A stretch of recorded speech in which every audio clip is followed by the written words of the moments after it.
Let's get going. We got a lot to go over today. Welcome back, everybody. Let me shut my door in my office. Welcome to 2021. We're so glad that everybody is joining us today. We got a lot to talk about. I want you to know that this call is being recorded so that you can watch it later on, or for those that are not able to watch it during the day, you can watch it later on in the evening. If you want to speak, you're more than welcome to chat with us, but please identify your affiliation and also always be respectful. So big changes are happening around MSYSA. One that I think you guys are all already aware of is that our past executive director has retired at the end of the year. We put a committee together of hardworking board members that interviewed numerous applicants across the state of Maryland. And we're happy to say that we hired our old friend and old executive director back to Maryland, Greg Smith, who will be on the call soon. We'll be chatting briefly. We're really excited. We feel like in 7 work days, we got more done in 7 days than we have in a long time. And that's one of the reasons why we brought Greg back, because of his efficiency and love for the game and love for the state of Maryland, which is evidenced by the work that the office has already been producing. One of the big things for 2021, which started at the end of 2020, was our big push to the underserved and to the rec player. And it's basically on the top of MSYSA's list. There's nothing more important than that this year. It's our focus. The board is behind it. The staff is behind it. And I know a lot of you are behind it, because when we had our rec meetings in the past, there were more people on the Zoom call for our rec and underserved than what we have on our webinars like today. So I know that it's really important to the state, across the state, that we focus on the rec and underserved player. It's going to be a great legacy for this group, you guys. Many of you are on the committee, to really make a change for once and for all. Implementation is probably the big word of the year. Talk is talk, but now we're going to do something. Bill Heiser is Vice President of Recreation, and Greg Smith is the co-chair with Bill Heiser. So my feeling is, with the staff, with the committee, and with you guys, we're going to really do some really neat things this year, and it's going to show by the production of both the board, the committee, and the office staff. So I'm really excited about that.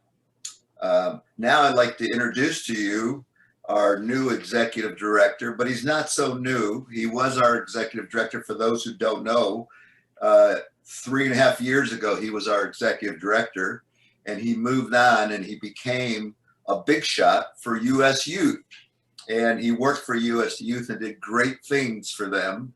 And now we're lucky enough to have him back in the state. So we really have a seasoned executive director that not only knows the state of Maryland very well, but he also is versed in the US Youth world, and also US soccer. So I'd like to introduce Greg Smith, our new executive director.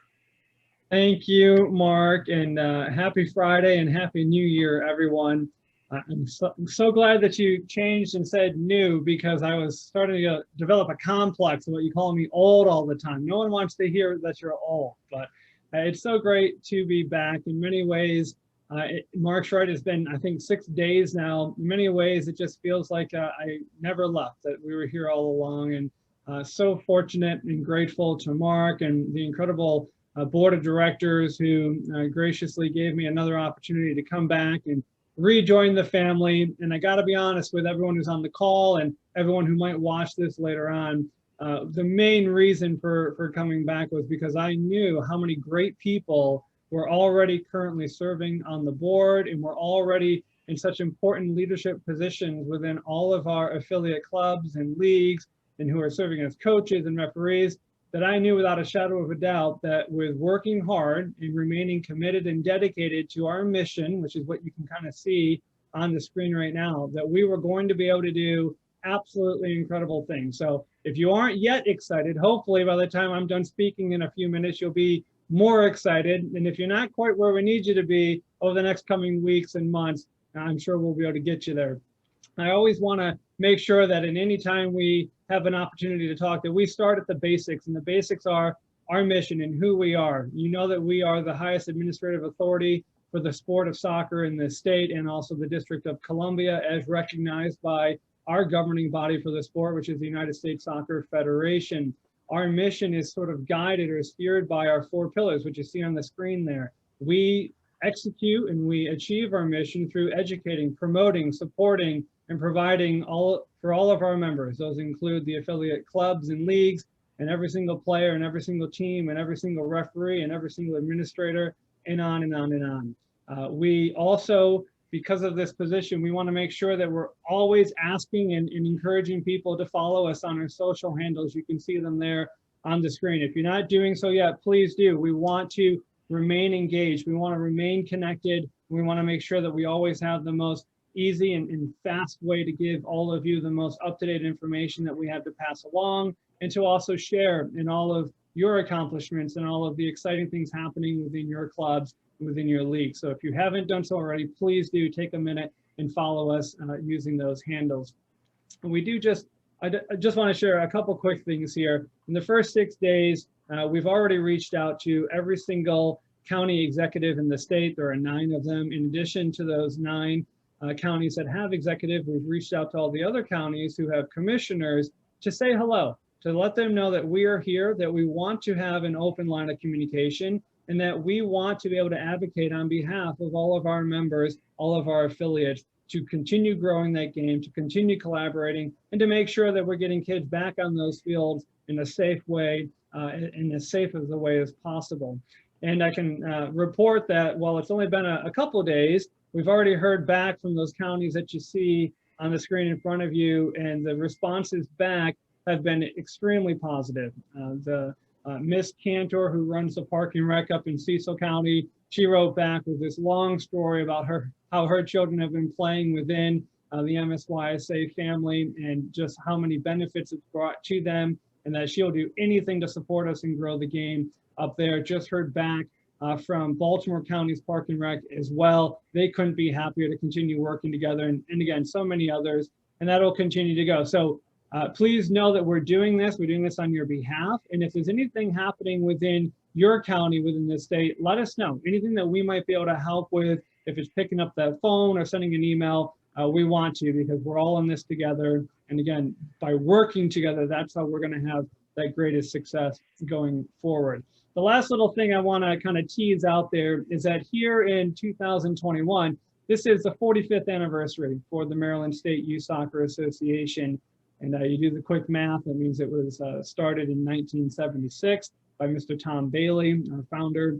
And we really want to promote and leverage the fact that this is our 45th anniversary to really continue to grow excitement around the game, get more kids playing the game, and create as much excitement as possible. So this is a little tease. We're working collaboratively in the office and with the board to strategize the best ways to leverage this 45th anniversary. But tune in 2 weeks from now when we hold our next membership webinar, and at that time we plan to kind of unveil it or reveal it for the first time, the plan to the members, so you can see it before it kind of goes public, if you will. So mark that on your calendars. A good reason to come back. Tell all of your friends and colleagues with any clubs and leagues that might not be on today to be sure to tune in, so that you can kind of get the first glance at that. But with that, I just want to say thanks again. Thank you to Mark and the board and everyone here in the office. They've been so welcoming and so nice, and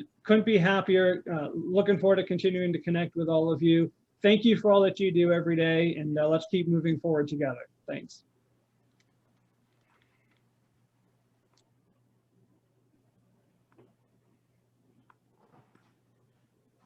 Good morning, everybody.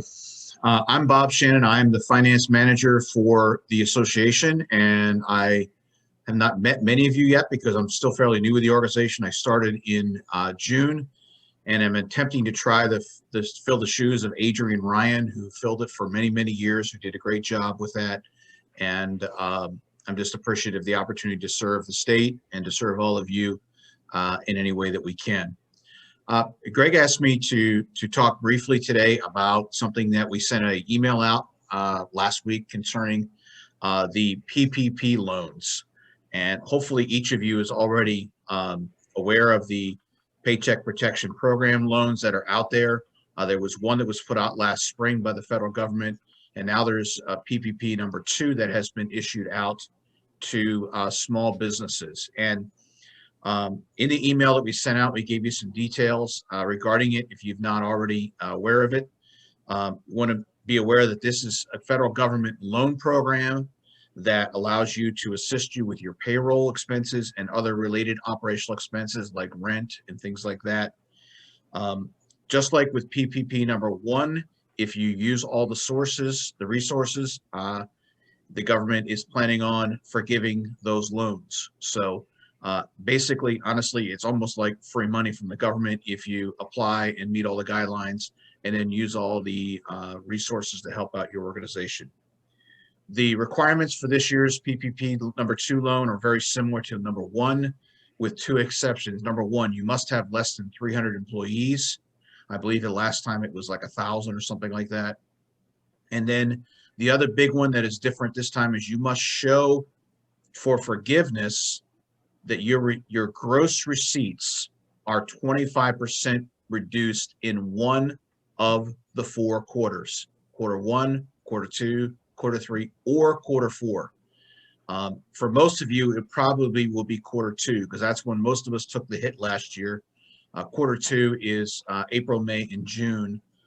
If you can demonstrate that, that gives you the opportunity to receive forgiveness through the Small Business Administration. So again, this loan is done through the Small Business Administration. However, it is done through local banks. So I would highly encourage you, the SBA is encouraging you to use the same lender you used before, since they have most of your information already.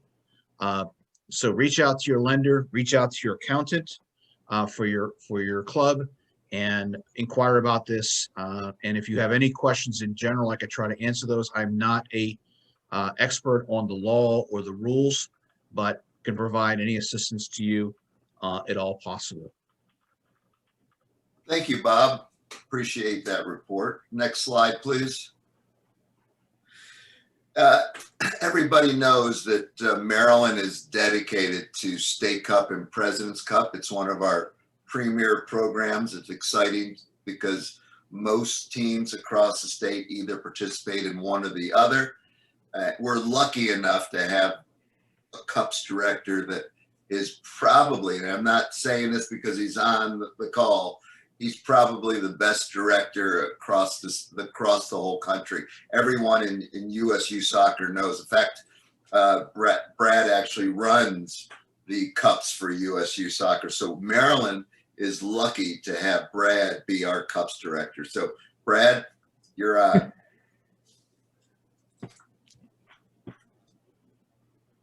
Is he on the call?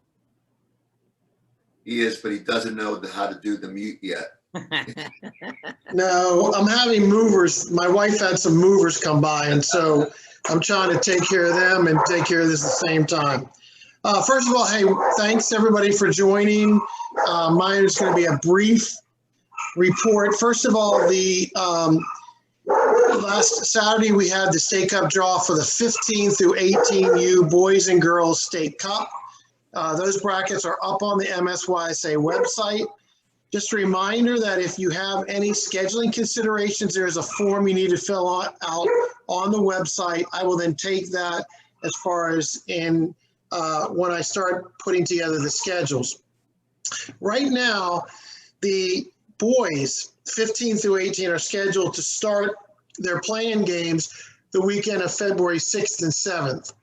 And then the round of 16 is the weekend of February 20th and 21st. I understand that there's some ODP friendlies the weekend of February 20th, 21st. I'm working on rescheduling those games. You will not have to play if you have players. I don't want the kids to have to make choices between the ODP friendlies and state cup. So we will work around that.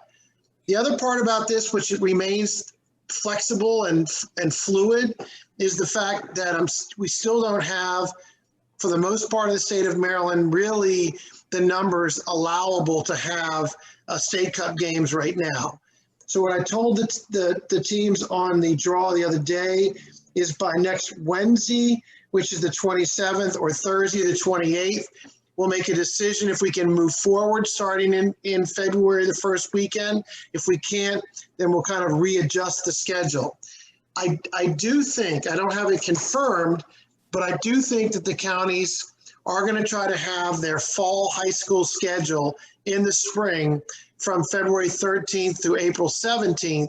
So I'm doing everything that I can to avoid playing during that time so that there's a conflict with a high school season.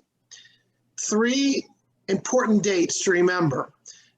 First of all, January 29th, which is a week from today, is the deadline for U12 through U14, both State Cup and President's Cup.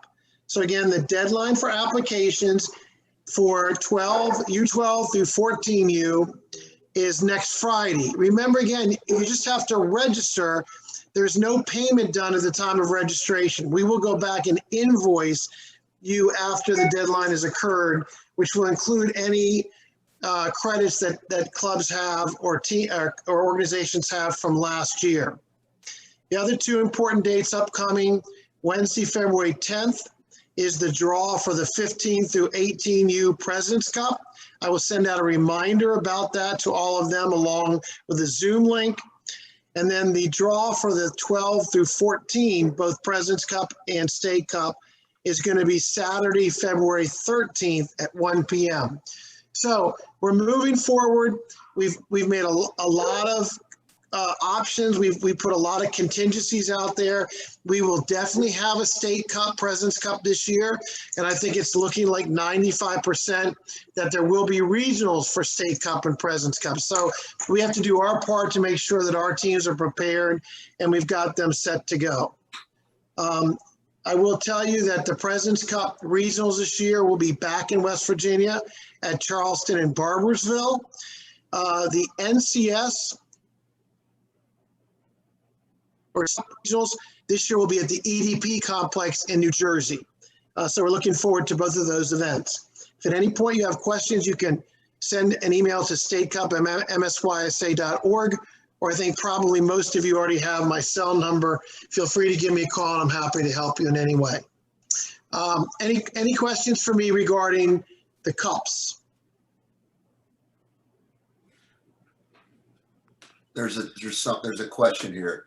Yes. Is the play-in weekend for U15 and up for President's Cup February 20th and 21, or should I have said round of 16? You should have said round of 16. And Mary, yes, right now, the President's Cup round of 16 is scheduled for the weekend of President's Cup, February 20th and February 21st, as of this point right now. So my cell number, 240-344-4943. Any other questions? You can either ask or put it up on the chat. Thanks, Brad. I really appreciate it. Okay. All right. No more questions. We'll move on.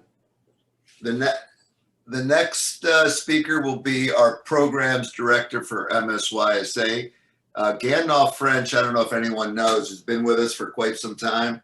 Not only is he directing ODP, but he also does our sleepaway summer camp, which has always been a big hit. Unfortunately, this past summer, we had to cancel it like many other things because of COVID.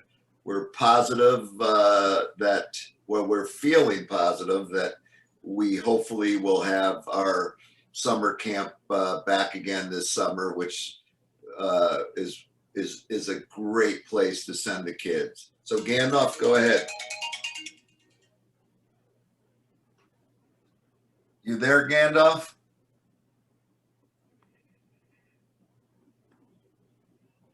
Take your mute off, Gandalf.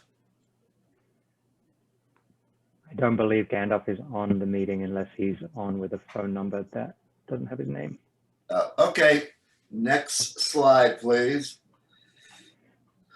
More time for me, Mark. This dapper looking guy here, this picture with his MSYSA jacket, Alan Lydiate, is our director of coaching. He always gives us up-to-date information about what's going on with the COVID and other technical issues. Go ahead, Alan. Mark, sorry, can you just confirm you used the word dapper?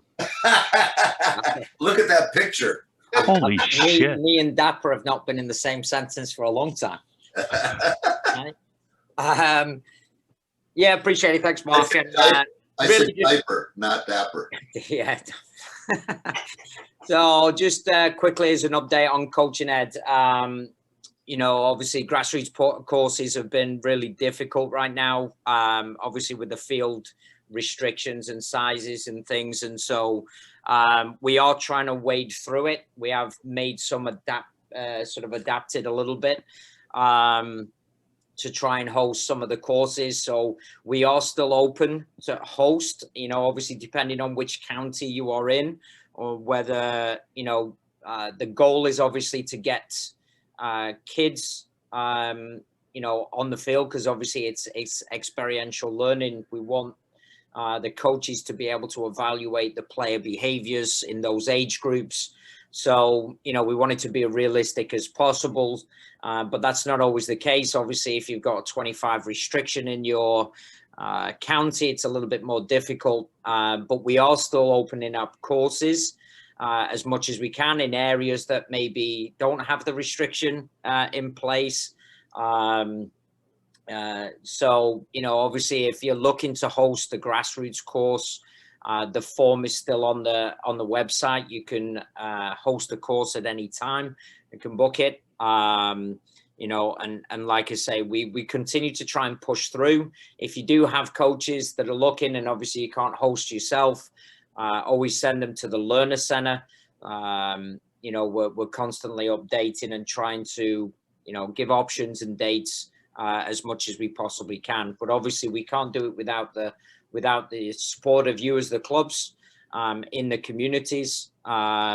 So if you can, you know, obviously try and look ahead. If it's not for winter, you know, we can start taking bookings for summer. Our ultimate goal is really to get you on a schedule as a club, you know, maybe host, you know, 2 grassroots courses in the summer, 2 in the winter. That's the ultimate goal. And obviously, you know, there's many challenges right now, especially with facilities and being able to lock them down. And then obviously closer to the time, getting players, there's a big sort of, you know, it's a little bit difficult to get the true sort of recreational players right now because obviously, you know, a lot of the recreational programs are not in place. But if you do have, you know, your club teams playing in those age groups, you know, and you can use those players, that would be awesome. That'd be great. So the D license is switching over in terms of the curriculum. USSF have changed the curriculum to make it more suited to a blended type experience. And the new curriculum comes out in probably early April.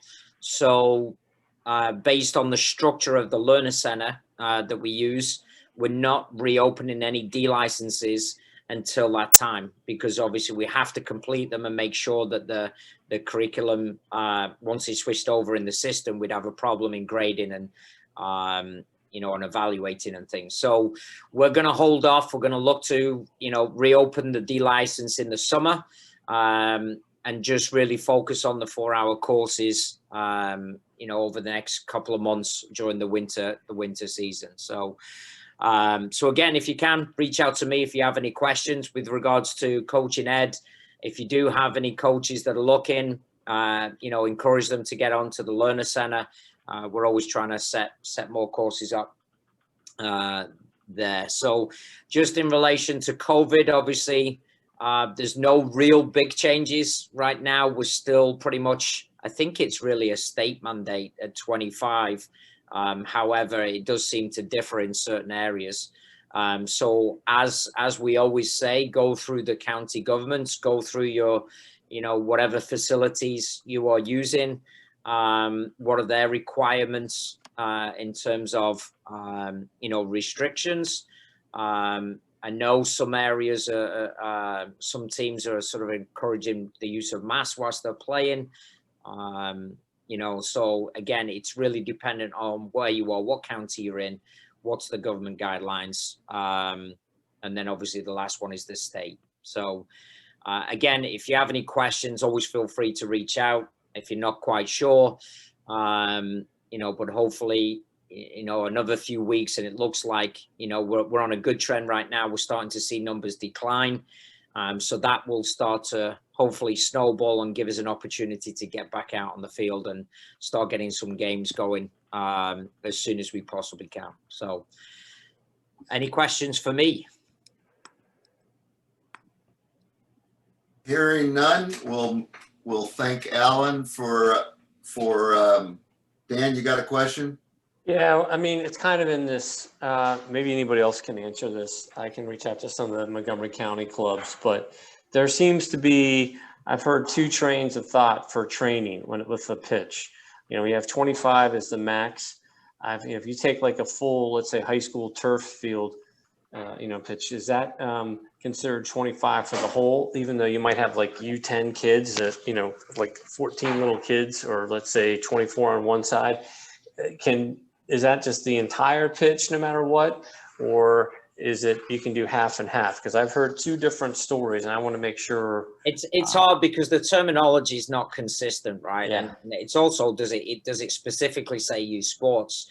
In the state term, I think the verbiage is really gatherings of 25 or more, right? And so that basically means, 25 people on a full pitch, including the seats, including, everything around it. So, and again, it's hard because they're not going into specific details in, certain situations.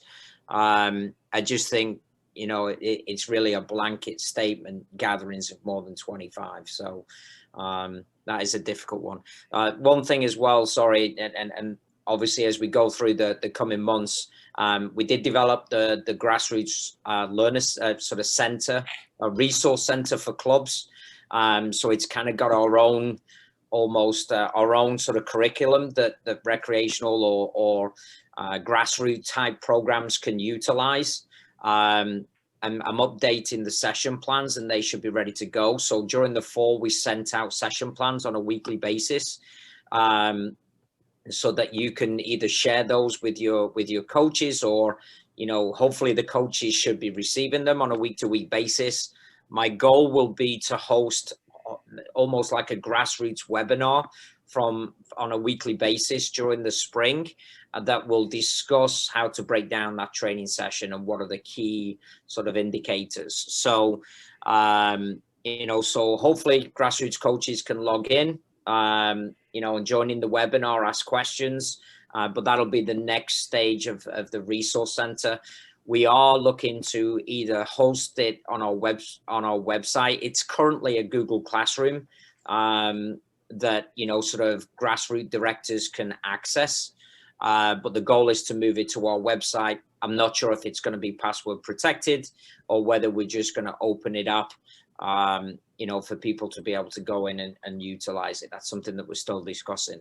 But that should be, again, the next step is to provide a webinar that can support those training sessions that are going out weekly. It's a 6-phase curriculum. So really you run the curriculum twice. That's a 12-week season. That's kind of what we're basing it around, but it gives you as clubs the support to, if you don't have your own curriculum, if you're not doing any education in your club and you need that little bit of support, a sort of central methodology, teaching style. It's obviously for primary up to, under 12, under 13 teams. So it's there as another opportunity to help you grow and improve the structure of your clubs. So Thank you. that's it from me. Thanks, Alan. So before we go into our final questions, I'd like to have Eric McAleer come on. He's our Vice President of Player Development. He's got an announcement to make about an exciting clinic that's coming up very soon. Go ahead, Eric. Great, thank you, Mark. Just a quick one to share with everybody. This is the third year in a row we've done a staff and coach ed development day. We've done it with Gary Curneen. Last year we did Mark Bennett. This year we're bringing in Tommy Wilson. Tommy's the Academy Director of Philadelphia Union, arguably one of the top academy programs in the country. He holds a UEFA Pro license. He's coming down for the day on Sunday from Philadelphia to spend the day with 25 of our coach ed and our ODP staff, doing a morning session in the classroom at the new office here in Glenwood over in Western Howard County. Touchwood, depending on weather, we're going to do an afternoon session on the field. Tommy's great. I've known him a long time. Comes originally from God's country. Fantastic guy. That's Scotland, not West Virginia, and he's going to put on a great day for us. And the reason I'm kind of bringing this up, we have 3 or 4 extra places. If anybody wants to either join us from this group or you want to send coaches from your club, we would certainly like to fill out the full complement of 25 that we're allowed. But it'll certainly be a great day, and very much looking forward to it. I'll stick my email address in the chat here. But anybody on the call and anybody from your club or organization, please encourage them to come and join us. Again, thanks to Mark for supporting this. Something we feel is just nice for the staff, and we've kind of had it in the calendar, as I say, for the 3rd year in a row. Thank you. Thanks, Eric. Cheers, Eric. All right, so any questions from anyone out there about anything soccer, state related? There is a question in the chat, Mark. There is. With regards to the state response to encouraging parents and players to take the COVID vaccine. As started as steps. And also, I think Carrie has a question on the round of 16. Anybody want to answer that from the staff? The question is from Sean. Has MSYSA started to consider what steps can be taken at the state level to encourage players and parents to take the COVID vaccine? What I know right now about the COVID vaccine, because family members is actually that are over 65 has tried to get it, and I know that since Sean's from Bethesda, I know that in Montgomery County it's not as available as what you would think. It's still, the rollout is still I think problematic. I don't know if at this point if children and young adults are even on the list to get it at this point. I think it's over 65 and people that are at high risk. So we wouldn't really be able to help roll anything out for a while until. Yeah, Mark, I also think, I mean, obviously, a lot of people are going to be getting it through the workplace. So if you're teachers, that type of stuff. And so, but it is an interesting one. That is something, Sean, I think we can look into as well. I mean, obviously, especially for those that are full-time coaches, obviously, where do they fit within that structure? I'm not sure. I think kids are obviously the last on the list, obviously, unless they have underlying health issues, but ultimately, I think it's something that we can look into as well in terms of, coaches that are within the game and where do they fit within that pyramid as to, what stage are we at when the vaccine's rolled out for that sort of age or specific position. So. Yeah, and Mark, just to add to that, please know that we will always be encouraging people to make sure that they are staying safe and protecting themselves, and through the vaccine, helping to protect others. So as this does continue to evolve and as more information becomes available, we will certainly do all that we can and all that's appropriate to pass that information along and to encourage people, again, to stay safe and to help each other stay safe as well. Thank you. Any other comments? Dan, other than Dan? No, I have one. And that is that, as you probably everybody knows, we announced that DC United our new manager. So I'm going to be working with the state, with Greg and Alan. Maybe I'll even let Eric McAleer get involved in this conversation. But I want to have him, one of the things we're trying to do is get him on a call like this for coaches. So that is the aim, to come in, maybe do a Q&A. I don't know. I haven't even met him yet myself, but just watch this space as a guest speaker like we've had some others in the past here. So. Thank you, Dan. So I don't know if any of you noticed, but there was a picture, a still picture of a young man, and I didn't even know who it was, and I clicked on it. It was a picture of Eric McAleer 25 years ago. That was before I joined MSYSA.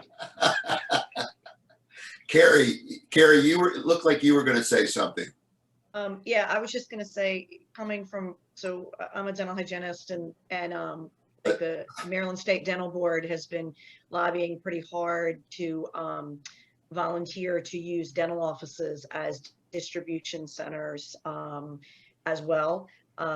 We've been shut down, since way back in, not shut down professionally, but that idea has been dismissed, since way back in November. But they're still trying to do that.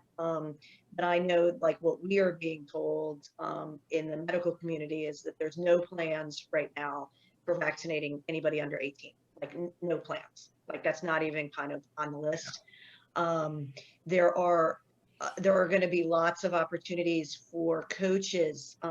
If there's any way, like right now, high school coaches are lumped in with teachers, high school teachers. So I do know that they're like that 1C category right now. So they can get on a list now.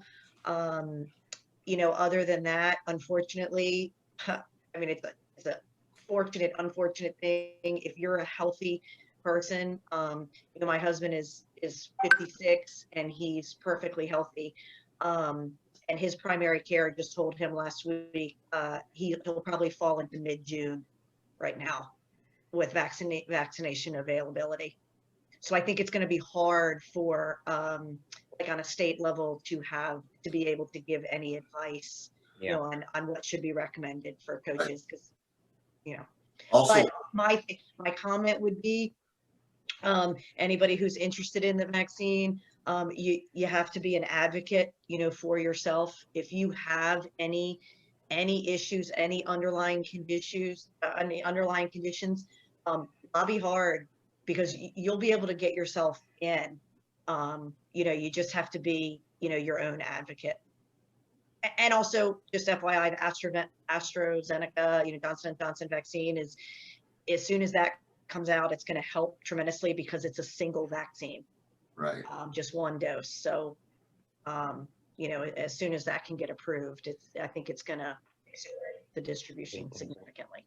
Well, thanks, Carrie, for that information. And for those who are not aware of this, Carrie has been on the board for many years. She is always behind the scenes helping with State Cup and ODP and everything else that we do for all our affiliates. So, Carrie, thanks again for all your help. Any other questions, comments? Good of the game? I'm very shocked that Dan hasn't said anything in the last 5 minutes. Julio, how are you? I'm doing very well, sir. How are you? How was your walk today? It was good. A little windy, but it's good. Get to do something. We're trying to get our cup director, Brad, to do a little bit more exercise. He's fine. He's fine. Yeah. Anything else you guys want to chat about? Lively bunch we got here. One last thing from me. Go on. So we have been accepted for another C license for 2021, which we're going to be obviously opening up here real soon. We currently got a C license running in Maryland. Obviously, it was postponed a little bit later, so we're running all the way through. Fingers crossed they can do their finals at the end of February. But we'll be reopening another C license in 2021. So hopefully the information for that will be open and up and running in the next fortnight. So just one other update on Coach Ed. Hey, Coach, how long is going to be the C license? The C license is in a blended format. I think it's over 20 weeks. How many? 20 weeks. Yeah. So it's, it's basically one meeting is what we applied for. So there's an in-person part at the end of the course, and the rest of it is pretty much virtual. It's 2 to 3 meetings a week, as Pat will probably announce. It can be a lot out of your schedule in terms of, manipulating, but it's just different than having to take 5 days off work and go and hammer it out. So, or 10 days essentially, because it used to be 2 different meetings. So there are some benefits. It's stressful because it's for 20 weeks solid, and you're interacting pretty much every day. But it's hopefully it's just keeping everybody engaged and getting you through that next step. Thank you. Thank you, Coach. You're welcome. Thanks, Julio. That's it from us. Okay, so I guess we'll see everybody in about 2 weeks. We're going to try to get a guest speaker. We got 2 weeks to find a guest speaker for the next webinar. So hopefully, if anybody has any